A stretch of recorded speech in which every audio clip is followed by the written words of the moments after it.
حضرتك لما بتيجي تخشي اي علاقه يعني بتشوفي هتعملي ايه. بتهتمي بيه جدا، بتهتمي بتفاصيله جدا، بتصاحبي صحابه، بتقعدي تكلميه الصبح والظهر والليل والعصر على اساس ان انت كارينج او مهتمه. بتعملي حاجات كتيره جدا، احتمال تكون كل الحاجات اللي انت بتعمليها دي هي الحاجات المنفره اللي بتبعدك عن الراجل اللي انت عايزه تتجوزيه في يوم من الايام. النهارده معانا لايف كوتش مستر محمد الغندور. الاول منورنا. بيكي ثانك يو. هنتكلم معاه عن ايه اللي المفروض ان حضرتك تعمليه ما يخرجش عن نطاق ان انت تكوني بتنفريه منك وفي نفس الوقت تكوني متوازنه. صح كده انا قلت؟ ممكن. طيب كلمني عن التيرن اوف. يعني احنا دايما كستات او بنات، وعندي بقى من ده كتير قوي كاصحابي، انا كلمته الصبح وكلمته الظهر وكلمته العصر وبعت له اكل على الشغل وعملت مش عارفه ايه والله وحاجات كده، وبعدين بعد 5 6 7 ايام او 10 ايام ما بيردش، اختفى. اللي عملته ده صح ولا اللي عملته ده غلط؟ اوكي، في الزاويه دي كده بالذات لو احنا فضينا كل حاجه وبصينا بس على السكوب ده، اوكي، ممكن ان انا اجنرالايز شويه، اخد حاجه كده عامه شويه. الراجل بطبيعته عامه في الغريزه الاساسيه بتاعته هو ممكن اسميه ان هو صياد، يعني يحب يجري ورا الفريسه علشان الفريسه تقدر انها ينول رضاها، او ان هي يبقى حاسس ان هو بذل مجهود وفاز بشيء. اوكي، فده عامة. في طبعا رجاله مش كده، لكن عامة ده كده ممكن ان احنا نتكلم عليه حاجة فيري جنرال وحاجة عامة جدا، ونسبة كبيرة جدا من الرجاله يمكن فوق ال 80-90% هتلاقيهم كده. يعني ده معناه ان فلما حضرتك بيلاقي بتقول صيدة سهلة ويلاقي ان الست بالبلدي اللي احنا بنسميها مدلوقة، ده بيتيرن هيم اوف، بيخليه مش مهتم لانه ما تعبش. طيب يعني دلوقتي حضرتك بتقول ان انت اتقلي، صح كده؟ بالبلدي اتقلي. طيب انا تاني باكد ان احنا في السكوب ده. اوكي. طيب دلوقتي بقى الراجل يجي يقول لك ايه؟ ما بتهتمش بيا، ما كلمتنيش، صحتني من النوم، ده انا تعبت وجالي مغص في بطني وما بعتتليش الدواء على البيت. طب ما هو الراجل بيطلب حاجتين، او الراجل بطبيعته صياد زي ما حضرتك قلت دلوقتي، وفي نفس الوقت الراجل بيحب الست التقيله. الست المسكينه بتتفرج عليا دي تعمل ايه؟ تعمل ايه؟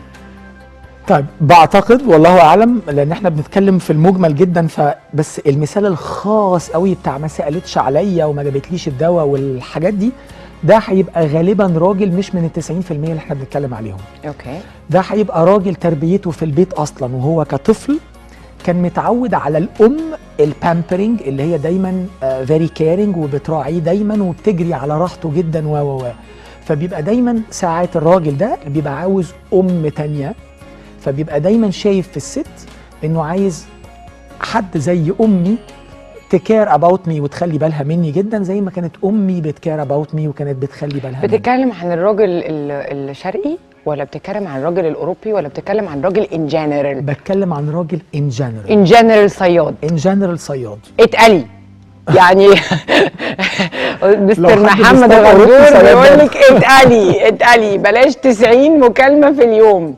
طيب بس مش التقل معناها ان يبقى فيه برود، لكن هي تحاول تراعي ان يبقى فيه زي ما بنقول ده كان هيبقى سؤالي جاي، ازاي تعمل البالانس بقى ده؟ حاجه زي اللي احنا برضه في ثقافتنا بنقول زي شعره معاويه كده.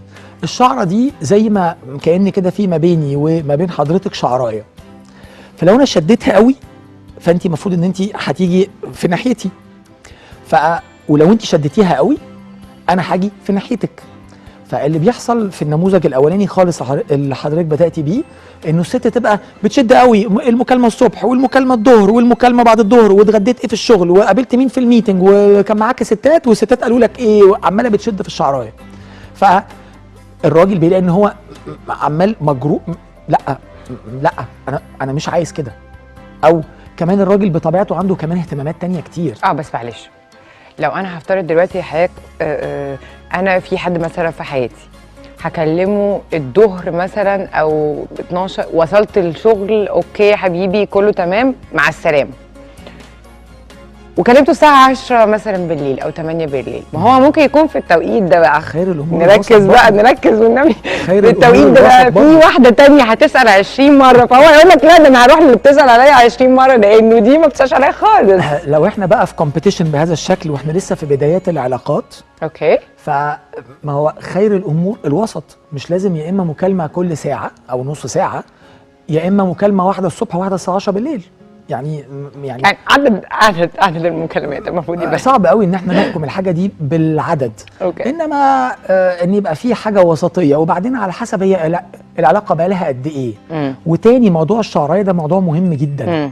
فانا لو لقيت ان انا غبت ساعتين 3 4 في بدايه العلاقه طبعا، وبعدين لقيته بيسال عليا، الشعرايه جابت نتيجه. لما انا رخيت الشعرايه سبتها، راح هو شددها وسال عليا مثلا يعني.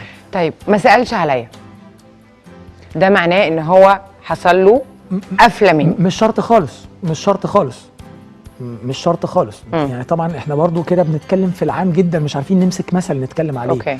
لكن لو هو ما سالش خالص، ما جايز يكون كان عنده ميتنج مشغول، كان عايز. طيب لو حضرتك عايز حاجه المدير ديفينيت او حاجه نتكلم عليها بعينها، فهقول لك ان احنا بنتكلم في التيرن اوف بتاع بدايه العلاقه.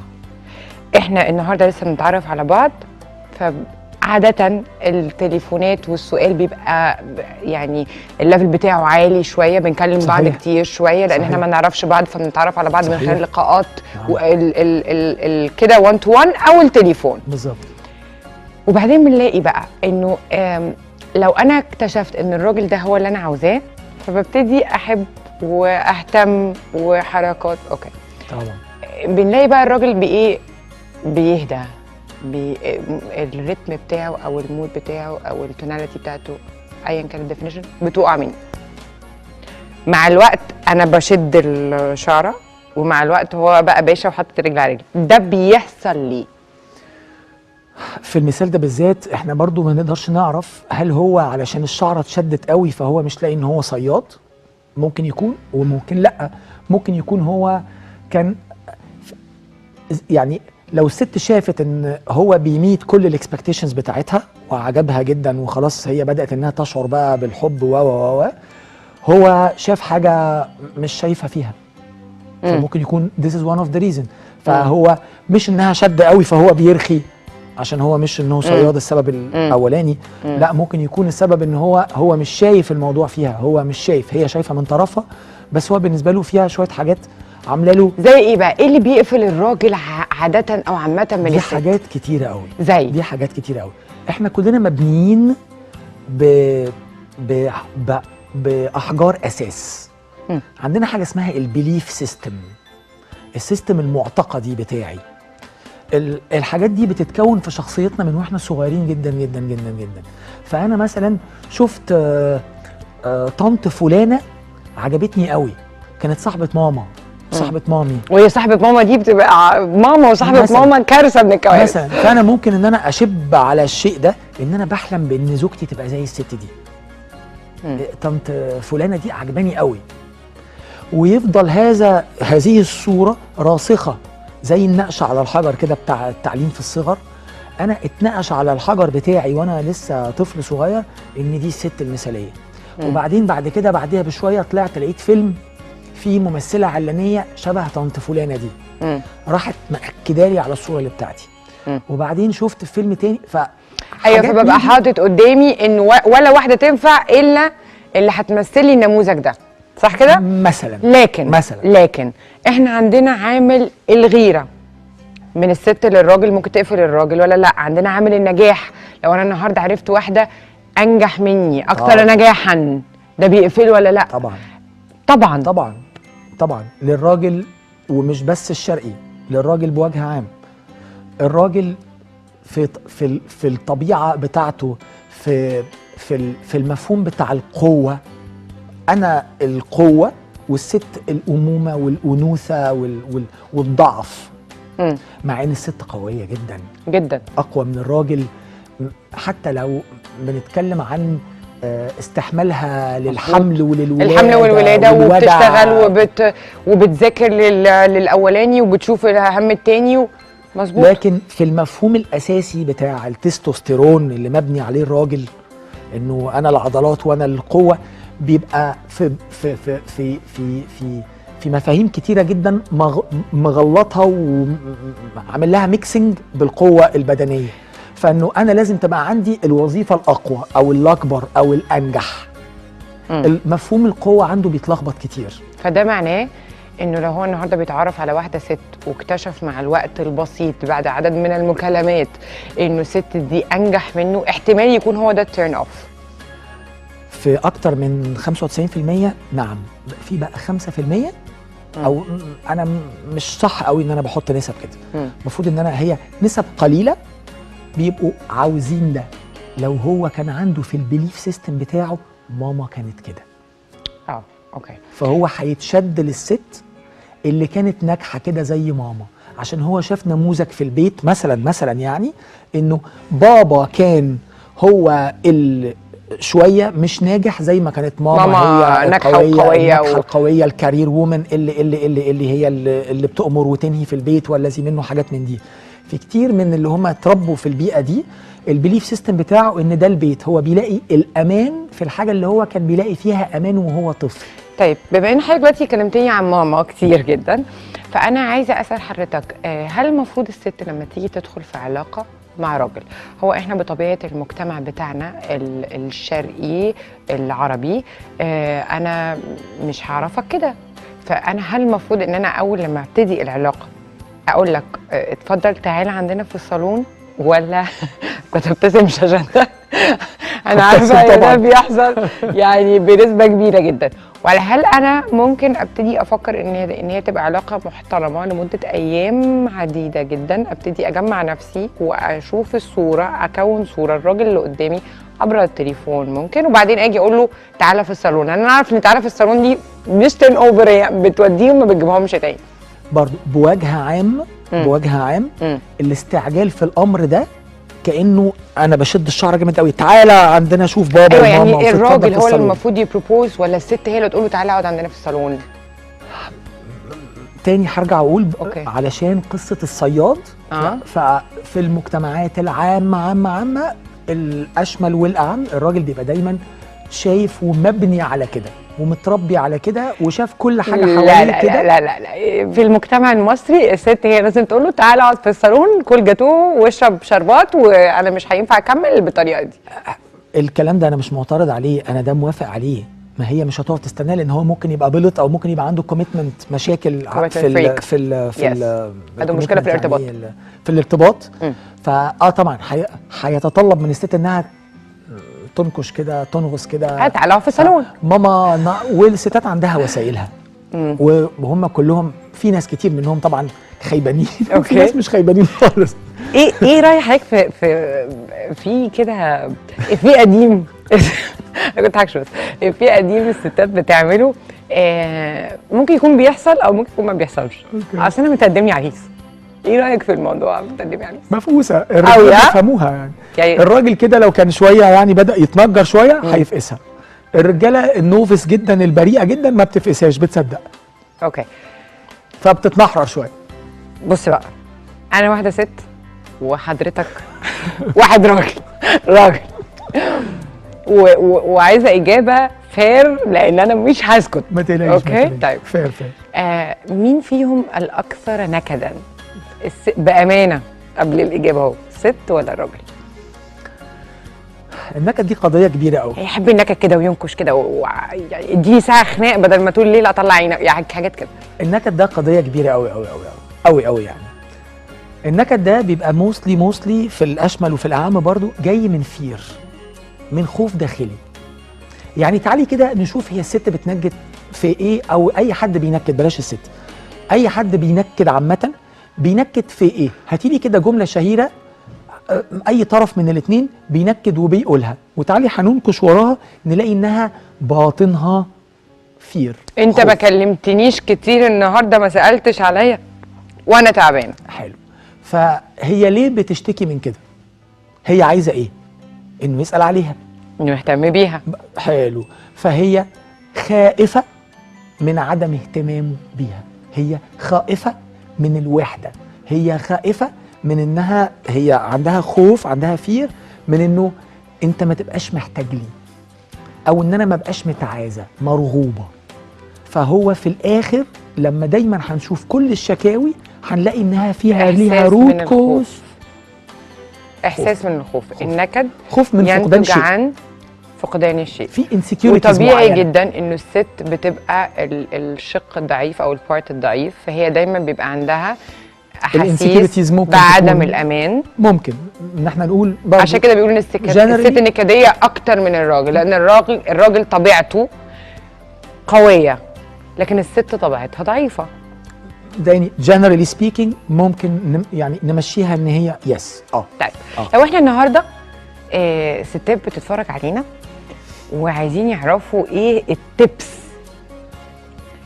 اللي تعملها علشان العلاقه تستمر، وايه التبس او النصايح اللي هتعملها عشان تمنع ان العلاقه دي تقف. محتاجه هي تفهم هو البيليفز بتاعته ايه، هو اتربى في بيئه كان شكلها ايه، بابا وماما بتوعه كانت العلاقه ما بينهم ايه، مين فيهم اللي كان لابس البنطلون اللي هو صاحب اليد العليا، هل بابا كان حنفي ولا بابا كان سي السيد بتاعه. وهي كمان محتاجه تفهم هي جايه من بيئه بابا حنفي ولا بابا سي السيد. احنا طبعا اكيد كلنا فاهمين حنفي وسي سيد، يعني بعتقد كده، يعني ما اعرفش. بس هي مش المفروض تبقى زي بابا وماما، هي المفروض تبقى مش المفروض هي انا مش معترض، بس هي تفهم، بس هي تتفهم الدنيا دي جايه منين، هو علاقته بمامته ايه، هو علاقته باخواته ايه، علاقته بباباه ايه. لو استطاعت انها بشويه حنكه كده نفسيه تتفهم شويه الامور دي، هتتضح اليها الخريطه بتاعت الراجل ده.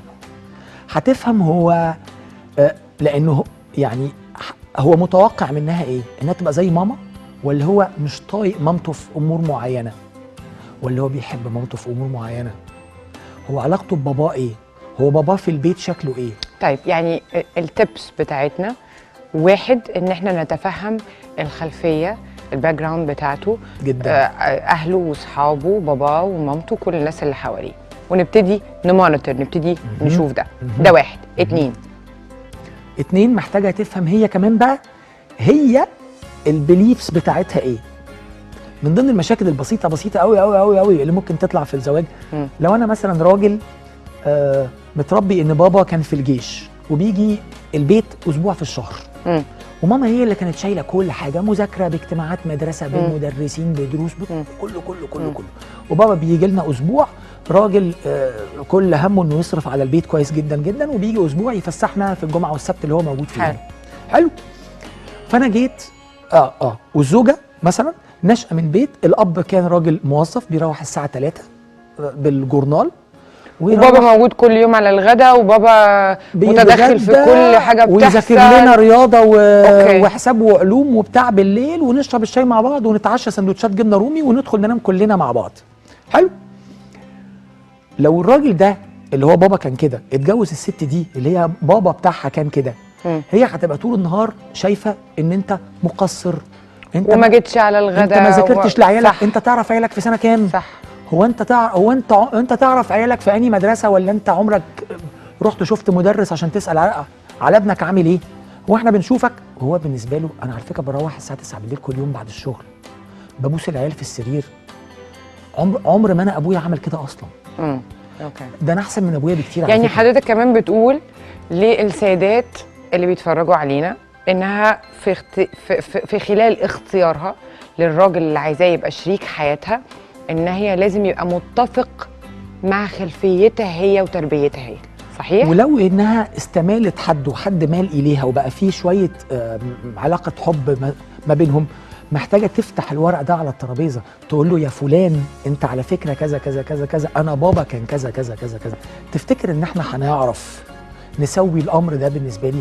لان انا احب ان يبقى جوزي مش تايه عننا كده خالص. لما يوصلوا للجواز حضرتك، احنا بنتكلم يعني في التين اوف اللي بتحصل، اللي بنقعد نسمع يا حرام كل الستات والبنات ده انا عملت واختفى. انا بتكلم في مرحله متقدمه، بتتكلم في مرحله يعني متقدمه جدا دلوقتي. حضرتك قلتي البيت ويجي وكده، فانا افتكرت ان احنا لا احنا ما دخلناش لسه في الصالون، احنا ما دخلناش في الشاي والجاتوه، احنا وقفنا عند الشاي والجاتوه.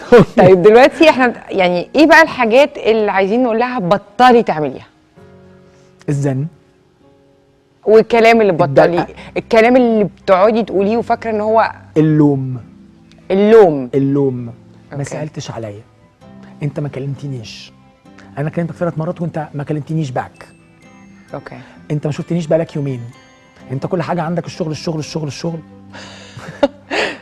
ولا هي خبره جامده جدا. كل ما الراجل يحس ان هو كورنرد ومتحاصر، يحس انه قاعد مع وكيل نيابه. صح. والراجل بطبيعته التستوستيرون والقوه محتاج ان هو يبقى عنده الشعور بان انا اللي فارض السيطره. بس في رجاله بتقول لك معلش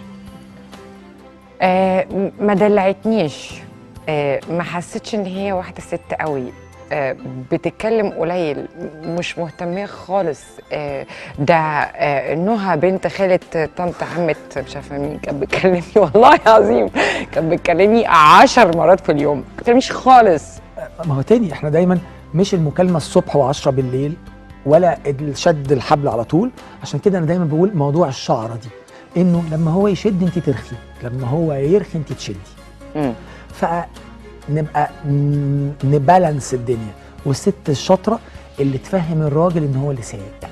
الست الشاطره هي اللي تفهم الراجل ان هو اللي سايق. ان هو اللي سايق. نورتنا. ثانك يو.